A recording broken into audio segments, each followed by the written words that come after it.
Okay, hi guys, I think I'm live now. If you can see me and if you can hear me and if everything is looking good, please let me know in the chat that everything is good. We have close to 45 people who are watching the stream live. Guys, please do like the stream. We want to get to at least 150 likes before the stream ends, because the more people who like the stream, the more people will join, and we'll be incentivized to do these kind of streams more often. The topic for today is mock strategy, which is adopted by CAT toppers. So that is what we are going to look at it. Initially, we'll first look at mocks. What is the objective of taking mocks? Why are they important? How they benefit you? Those kind of things. Because once we have that clear about why people take mocks or why people should take mocks, we will also get a better sense of what the strategy should be when you're attempting mocks. That is the agenda for today. If you have any doubts with respect to either today's topic or about your CAT preparation in general, please do let us know. Let me look at a few chat questions, then we'll take it forward. A lot of people are saying good evening. Arindam, good evening. Mohit, Jyoti, Joydeep, Annie Shots. A lot of you are saying good evening. Good evening to every one of you. Adjust your camera, please. What is the problem with my camera? I don't know what the problem is. If you can tell me what the problem is, I'll try to adjust it. Arindam Mukherjee is saying my dashcard score have stuck between 50 to 55. Your suggestions. Okay. Aditya Bele is saying my score is stuck in the 40s. What should I do? Okay. Jay Kumar is saying our dashcards more difficult than actual CAT. They seem to be so. I would actually say that our dashcards are actually quite similar to the actual examination. I'll also can tell you, I can share with you the process of actually making these dashcards. So when we are preparing a mock, we look at the pattern distribution of the questions that are asked in the last 4-5 years mocks, in the 4-5 years of actual examinations. And in each examination, we jot down the topic from each. For example, if you're looking at quant, the number of questions that are asked from each topic. We also have a database at our end where we know the exact difficulty level of that question. How do you know the difficulty level? We know the difficulty level because when we upload this on our website, a lot of people actually take these previous papers as mocks. So they actually attempt most of these questions. And so we know how many people are getting those questions correct, each individual question correct and each individual question wrong. Then we have a better sense of how many difficult questions are asked and how many easy questions are asked. Using all of these patterns, we actually prepare our mocks and we try to ensure that our mocks are actually exactly as difficult as the examination. This is slightly more difficult to replicate in LRDA because LRDA is more discrete. Sometimes we prepare a set and it becomes either too difficult or too easy. Those kind of things can happen in LRDAs, but we are again putting a lot of effort to try to ensure that our LRDAs are creative. They are new, they are not the usual LRDAs that people are quite accustomed to. And with respect to reading comprehensions and verbal ability, we again note down the sources from which all of the last 4-5 years RCs have actually come. And we try to pick our reading comprehensions based on similar sources. And we also keep telling people to read the usual suspects so that they become better at answering reading comprehensions, both in our mocks as well as the examination. What are the usual websites that people should follow? They are The Guardian, Hindu, Indian Express, Eon. So those kind of things, I think if you follow, you will be in a better shape when the actual examination comes. Please do like the stream, guys. We have more than 50 people who are watching this stream live. I want to get to at least 50 likes. Okay. Mahantesh is saying stuck in 30s, sir. Suraj Kumar Sinha is saying, sir, please start taking questions live on YouTube like previous years. Those are very helpful, sir. Okay. I'll try to do them. The thing is, answering questions, we have already done a lot of those streams and those streams will be anyways useful for this year also. That is the only reason I want to interact with students more often. But I can try doing that sometime this week and then we'll see how things go.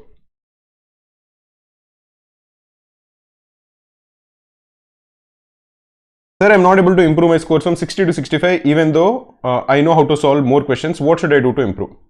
Okay, Arindam Mukherjee is also saying 50 to 55. I'll come back to that. Okay. Okay, one of the things that I want to address before we proceed further is the commonly asked question about how their scores are stuck between a particular band. That band can be like some people are saying 30s, some people are saying 40s, some people are saying 60s. Now, when you're stuck in any band, the thing that you have to look at is all of your strengths will not be stuck in 60 to 65. There will be different areas in which you are performing better. There will be some areas you are not performing well, because of which your overall score has got stuck in, say for this, in this particular case, say in around 60. What does that mean? If say 60 is say 80 percentile, then your overall score is 80 percentile. It doesn't mean that you're getting 80 percentile in verbal. It doesn't mean that even if you are splitting it further, you're getting 80 percentile in reading comprehension, and 80 percentile in verbal ability, and 80% in LRDI, and 80% in all topics of quant. That is not happening. What is happening is in certain topics you are doing better. Say you're scoring 90 percentile in arithmetic, and you're doing poorly in certain other topics. Like for example, in verbal ability, you're scoring only say 60%. Now overall, you're getting 80%. The fastest way to improve your percentile is to work on the areas of your weakness, especially the areas which are useful and important. So instead of getting 60 percentile in verbal, those are 8 questions, 8 into 3 is 24 marks.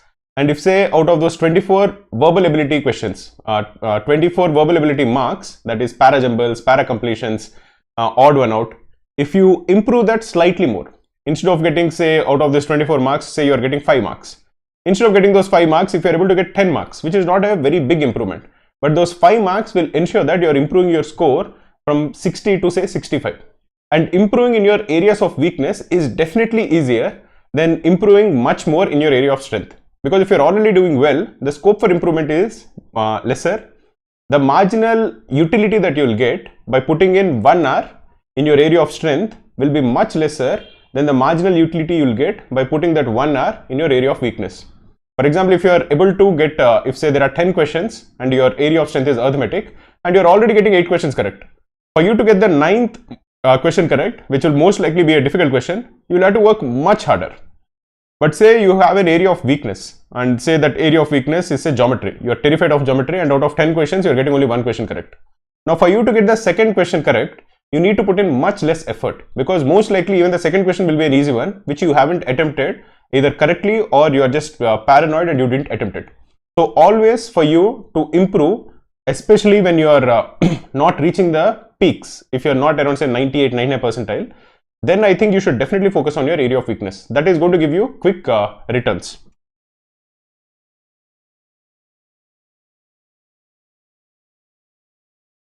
Okay guys, we have 75 people who are watching this stream live. We have only 48 likes. Please do like the stream.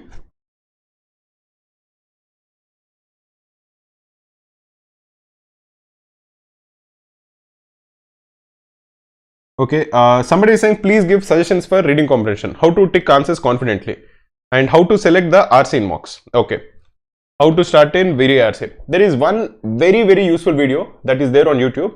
That is a 1 hour or 1.5 hour session of complete revision of verbal ability done by Siley.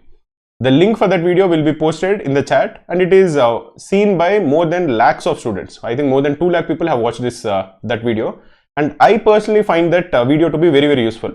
Before any examination, I actually watch that video so that I get a better understanding of how to answer these questions, answer verbal ability questions in the examination.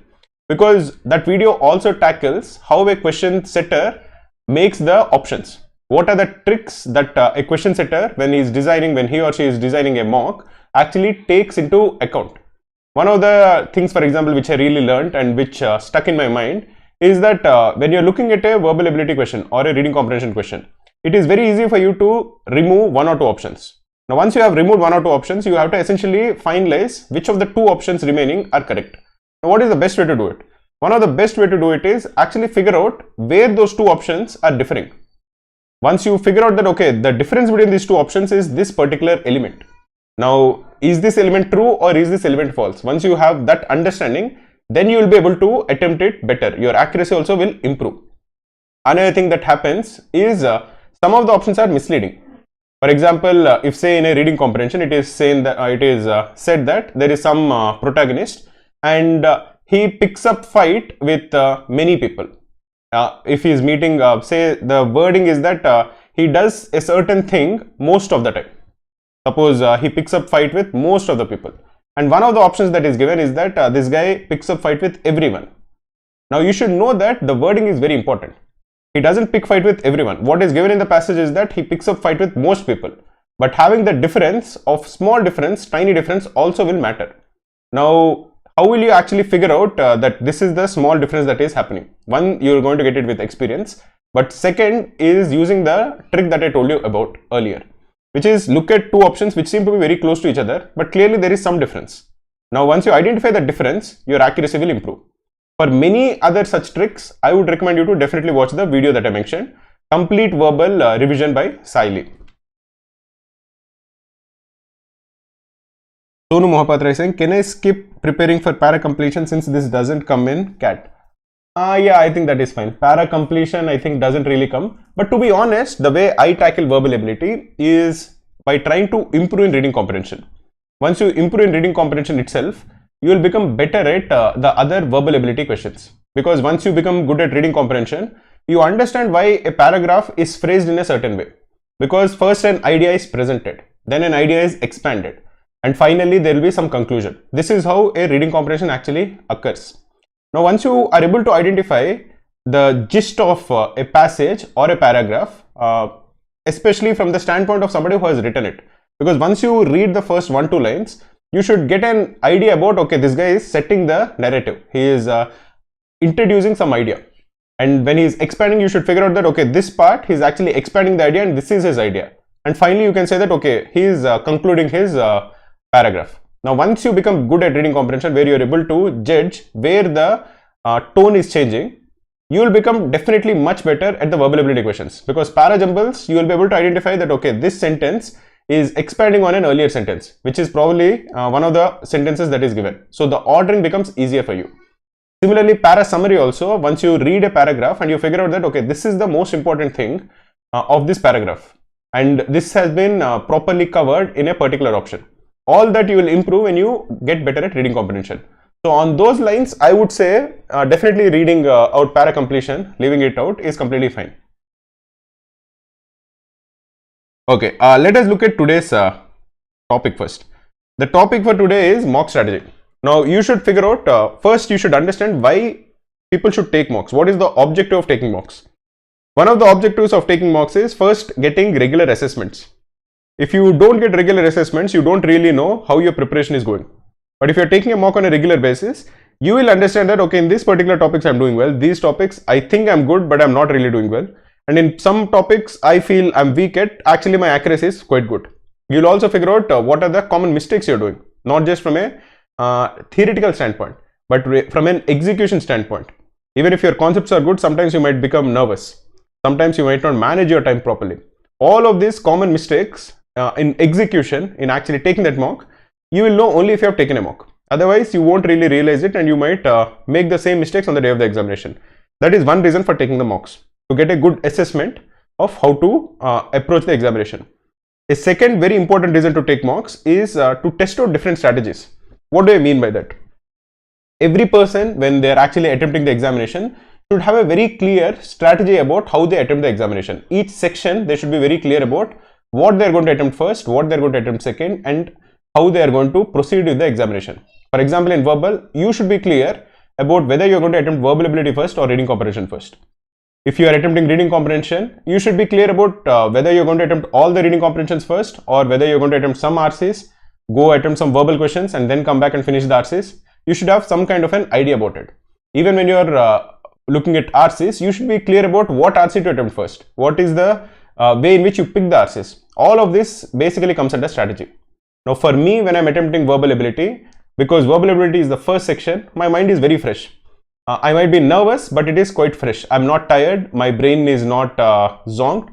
So I first attempt reading comprehensions, because when your brain is active, you have to get reading comprehensions done out of the way, because they are very intensive. Once you go through an entire paragraph and you attempt some questions, your brain becomes tired. So I want to use that fresh brain to attempt as many RCs as I can. So normally I try to get 2 RCs done. Then my brain is tired, it needs a break. Then I go to the verbal ability questions. Typically I try to get para jumbles after the first 2 RCs for a couple of reasons. My accuracy in para jumbles is not very high. So I feel there is not much that I'm going to lose if I attempt this when I'm like essentially taking a small break. So I go for para completions and I try to get some of them correct. And after that I go back and attempt the third RC. Third RC also, because I have given my brain some break, I'm not very tired when I'm reading the third RC. But after the third RC, I become super tired. I can't really think properly and I'm kind of fed up with attempting these verbal questions. Then I go back and I finish the verbal ability questions. And there'll be one RC left and there'll be very little time on my clock. Mostly the time will be much lesser and I'm actually pretty decent at managing time. The reason I'm good at managing time is because I give up on accuracy if I'm wasting a lot of time. If I feel that, okay, this RC is taking a lot of time and I can't waste time, I don't worry too much. I just pick the best alternative, whatever option I think is best suited. It need not be very good. I just feel, okay, right now, if I have to take a call in the next 10 seconds, I'm going to pick this option and I'm going to pick and I'm going to go to the next one. This way, I'll sacrifice some accuracy to gain speed whenever I'm stuck somewhere. So anyway, towards the last RC, I typically have around 5 to 10 minutes, 5 to say 7 minutes. And I quickly go through the entire paragraph as fast as I can so that I have an idea about what it is talking about. I don't need the specifics. I don't really understand the finer details about what the author is saying, but I have a decent idea about what the paragraph is about and where each of the idea is coming. For example, where is he expanding the idea? Where is he concluding the idea? What is the author's viewpoint on a big picture level? Again, I need not know the exact details, but last RC, I essentially skim through the article and then I go to the questions, and each question I try to figure out what paragraph of the passage is being discussed. I go through it in detail and I try to take the correct option. This is typically what I do. And this is the strategy that I follow. I have come to this conclusion after taking a lot of mocks, after taking CAT also multiple times, where I figured out that this is the strategy that is working well for me. So for you to actually come to this understanding of yourself, you should take a lot of mocks. You should try out different strategies and finally you will figure out what is working for you. This is the second reason why you should take mocks regularly. The last reason to take mocks is to improve your stamina. Many times people get tired of taking or concentrating for a couple of hours. They are very good at the start, like I myself, as I told you, after 2 RCs, my brain is tired. It needs a break. Now imagine what will happen after verbal ability and after LR, and you are left with quant still, and your brain is tired. It is not functioning properly. So to improve that stamina of actually concentrating and being very focused and being in that zone, you have to take mocks, and you have to take mocks on a serious level. You shouldn't take a mock just for the sake of taking a mock. You should mentally prepare yourself that this is a very important examination. I should do well. You should attempt and you should approach the examination in that particular frame of mind.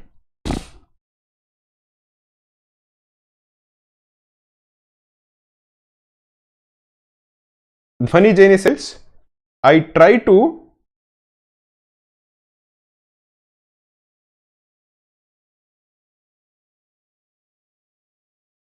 basically what I do is I try to inculcate habits which will help me in my CAT journey. Basically, I don't take time out of my day to read the websites that I mentioned. For example, I don't take time out of my day that, okay, I'm done with my work. Now I have to focus on CAT preparation. So let me go and read a couple of articles on Guardian. That is not what I do. What I essentially do is I would read a newspaper any day. At any point of the day when I'm bored, I read a newspaper.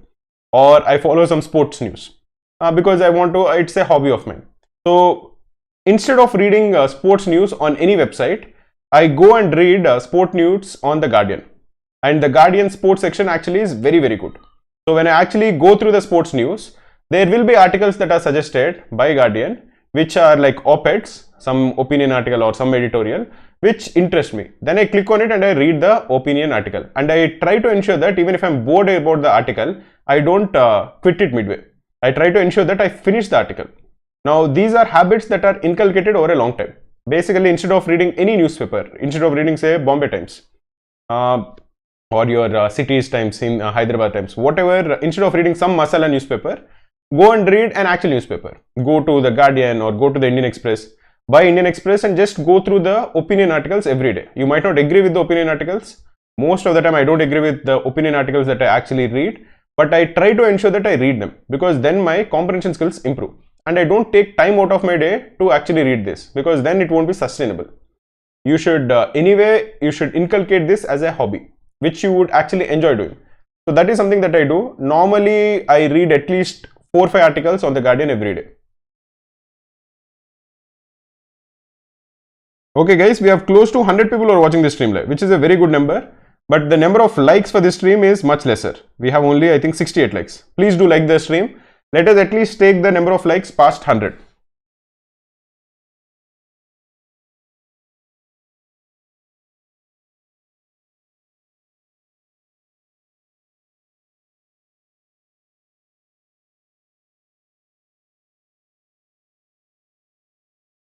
Okay.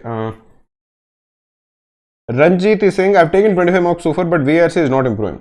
Should I need to read additional articles as well, or should I just practice on the RCs itself? The thing you should remember is taking mocks is just a part of your preparation. Why are you taking mocks? Like I mentioned, you're taking mocks to assess where you have to improve. Now, if you know that you have to improve in RCs, you should focus on RCs. Taking more mocks is not going to improve your RCs. You have to take mock, assess, figure out where you have to improve, and then put effort in improving in that area of your weakness. How are you going to improve in reading comprehension? You will improve in reading comprehension if you read the websites that I mentioned on a regular basis. That is one. I don't know whether you're a premium student of Krakow or not, but if you're a premium student of Krakow, we have excellent videos that Siley has made on verbal ability, especially in reading comprehension. How to find out the tone of the passage, how to find out the central idea of the passage, how do you attempt inference based questions, how to choose between the right options. There might be 2 or 3 options which you think is correct. How do you actually pick the right option? Siley has made a lot of videos based on these reading comprehensions.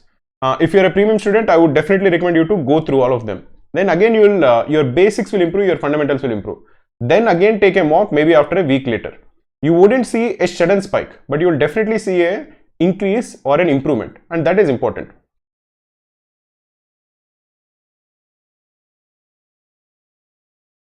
Okay guys, we have more than 100 people who are watching this stream live. Please do like the stream.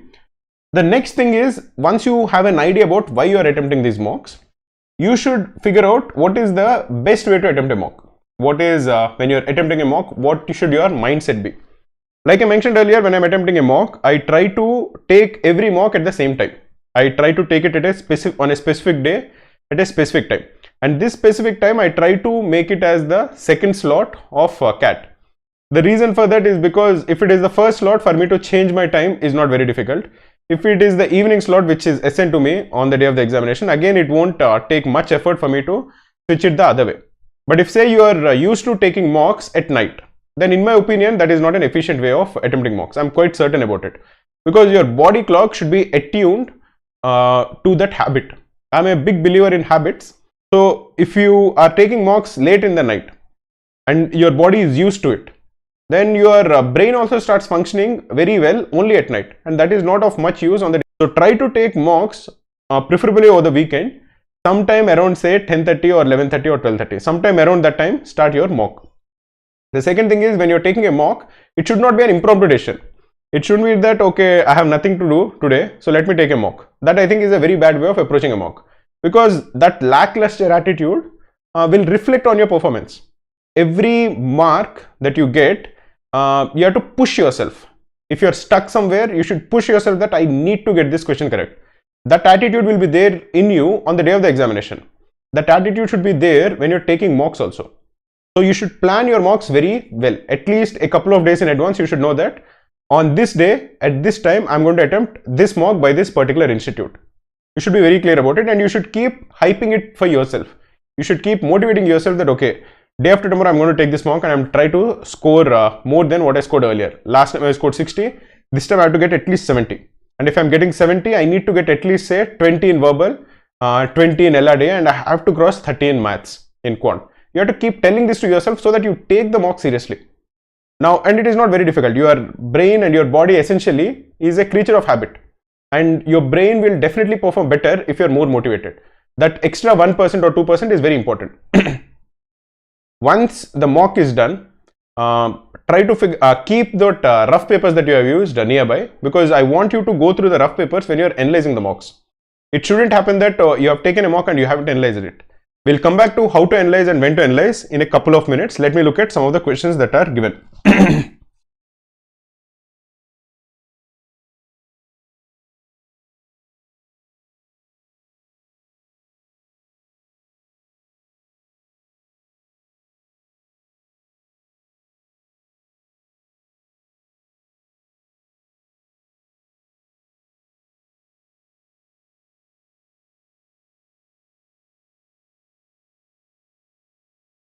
Okay. Sir, how many questions to practice from study room of each chapter of not so important topics? I would say, see, unfortunately, because August has already come, I would recommend you to not spend a lot of time on not so important topics. Like I told you earlier, if you are bored with the important topics, like say arithmetic or geometry or reading comprehension, and you want to just have some fun, then you can look at some permutations, combinations questions, or you can look at some remainder theorem questions.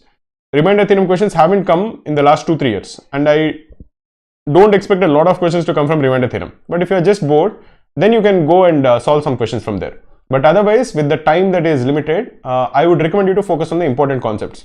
And if you are a premium student of Krakow, if a not so important topic is given in your study schedule, so for premium students of Krakow, every day we send them a mail about the videos that they have to watch, the test that they have to take, the questions that they have to solve.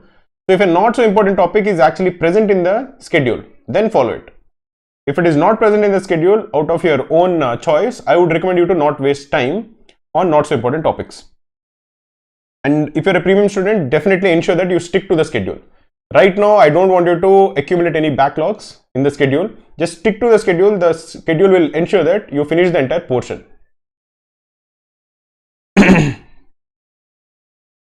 Renu Anand is saying, ideally, how many mocks should be given from September till November? Ideally, you should take 1 mock every week. If you are missing out on a mock on any weekend, that I think is okay. But overall, you should be looking at taking 1 mock every week, and from October 15th or so, maybe you can increase it to 2 mocks every week. That I think is the best way to use your time.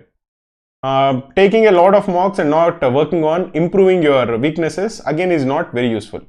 You should take mocks regularly, but you should also spend the weekdays in improving your areas of weakness.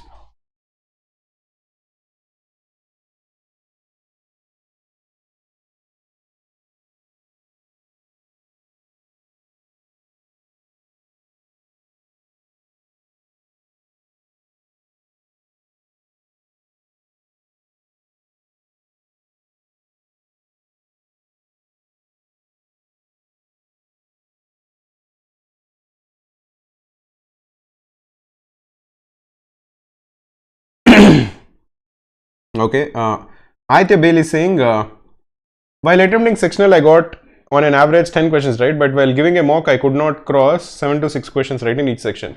Like I told you earlier, there is a big difference between taking a sectional and taking a mock. What is the difference? The difference is the energy levels that are needed. A sectional would just be a 40-minute thing. Even if you are not super focused, even if you are a little tired, that is okay. But a mock is a 2-hour test. So after the first section, if you're tired, then your performance will definitely suffer in the next section. Sometimes psychologically, if you don't do well in one section, it will be reflected in the second section. Those kind of things will make it imperative that you have to take mocks regularly. Sectionals are also good, but mocks are more important. But in some scenarios where a person is very clearly very good at quant, then I would recommend that person to not take the full length mocks. If they are very good at say 1 or 2 sections, either quant or verbal or anything, then focus on your area of weakness. For example, if somebody is very good at quant, I would ask them to take a lot of verbal sectionals. If somebody is very good at verbal, then that person should take a lot of quant sectionals. But if somebody is equally good or equally bad in all the 3 sections, then it makes more sense to work on the area of weakness or to work on taking more mocks. Okay guys, I'll be looking at, I'll take 2 more questions and before we end the stream. Rishik is saying I have 97.6 in 10th, 59.6 in 12th, 92 in grad. Which colleges should I target? Is there any mistake in your 12th score? Because you seem to have scored 90 plus in 10th and graduation. Why did you score so less in 12th? I would recommend you to do one thing. Right now, focus on doing well in CAT to the best of your abilities. Because picking the choice of college, all of those things, in my opinion, right now are just distractions. Right now, focus on doing well in CAT and apply for all the examinations. Apply for ZAT, apply for IFT, apply for SNAP.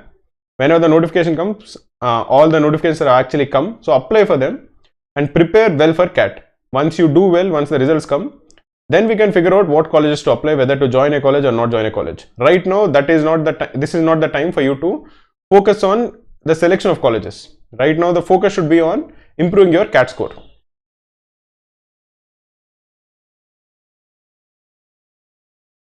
Vishesh Patel, I'll be answering this as the last question, is saying he's getting 95 percentile marks. How to increase it to 99? If you remember correctly, I mentioned a strategy for students who are scoring around say 65 to 70 percentile. The focus there is to increase their area of weakness. Focus on their area of weakness and increase the score in that section.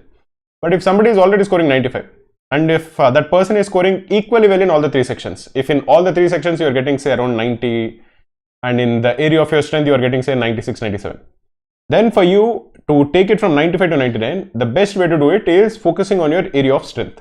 If say you are very good at verbal and you are okay at LRD and quant, then focus a lot on verbal. Increase it from 96 to 99 or 99.5. Because somebody who is scoring 96 would imply that their concepts are quite good. They have to just put in a lot more effort to increase their speed and accuracy. That is possible. If say you are good at quant and you are scoring 96, 97 in quant and you are scoring 90 in verbal and LRDA, then focus a lot on quant. Try to increase it from 96 to 99.4, 99.6 in quant. Try to just ace that one section. That itself will just take your overall score up from 95 to 99. This is a strategy for students who are at 95 and want to go to 99. But if say your percentiles are like this, you are scoring say 96 in quant, you are scoring around 19 LRDA and you are scoring 16 verbal, where clearly there is an area of weakness, then focus a lot on your area of weakness. But if you are scoring okay in two sections and slightly better in the third section, then focus on your area of strength. That area of strength will definitely take up your overall percentile. Okay guys, thanks for tuning in. Please do like the stream.